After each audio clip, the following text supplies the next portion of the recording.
નમસ્કાર દર્શક મિત્રો, ચેકપોસ્ટ લાઈવમાં આપનું સ્વાગત છે। આપ જોઈ રહ્યા છો પત્ર એ છે જે મેં આરટીઆઈ કરેલી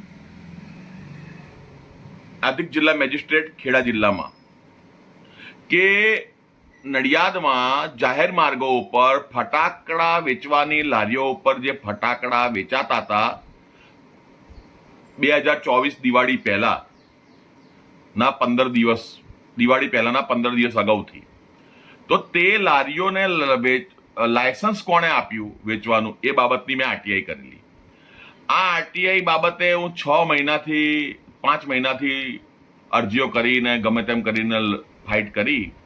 છેલ્લે મને એવું લખીને આપવામાં આવ્યું, વિવાદીશ્રીની અપીલ અરજી દફતરે કરવામાં આવે છે, તમે નારાજ હોય તો ગાંધીનગર નિર્માણ ભવનમાં મળો, કર્મયોગી ભવનમાં 90 દિવસની અંદર। આપ સ્પષ્ટ વાંચી શકો છો આ જગ્યાએ કે કઈ રીતે મેં આ બાબતે માહિતી માંગેલી છે, અને આપ જો મને ફોન કરશો તો હું તમને મારી આરટીઆઈની નકલની કોપી પણ મોકલી આપીશ। મારો કહેવાનો ભાવાર્થ એ છે કે જે ડીસામાં દુર્ઘટના બની, પ્રાંત અધિકારી મામલતદાર ઉપર ઢાંક પીછોડો કરે છે, મામલતદાર પોલીસવાળા ઉપર ઢાંક પીછોડો કરે છે, આ જ બાબત સેમ ટુ સેમ આ વાક્ય આ જ અંદાજમાં મેં દિવાળી પહેલા 2024માં ખેડા જિલ્લા ખાતે જાહેરમાં વિડીયો બનાવી અને મેં પ્રશાસનને જાણ કરેલી, અને મેં એ બાબતે ઈમેલ પણ કરેલા, ડીજીપી સાહેબને ઈમેલ કરેલો, હર્ષ સંઘવીશ્રીને ઈમેલ કરેલો, ખેડા જિલ્લાના તમામ મોટા અધિકારીઓને મેં ઈમેલ કરેલા, પણ એનું કોઈ રિઝલ્ટ આવ્યું નહીં, અને આ જે આરટીઆઈ કરી એનું બી પ્રોપર આ લોકો જવાબ આપ્યો નહીં।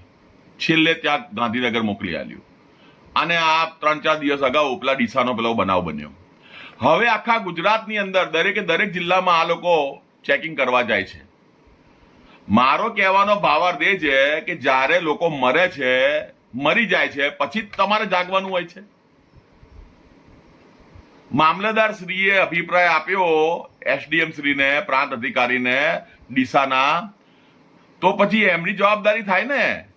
પ્રાંત અધિકારી મોટા અધિકારી છે, એમ કઈ છટકી ના શકે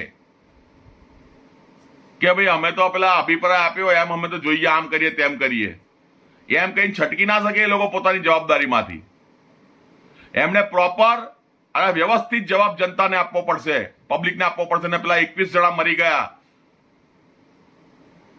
આ લોકોના પાપે, તો એ લોકોને જવાબ આપવો પડશે। જય હિન્દ, જય ભારત।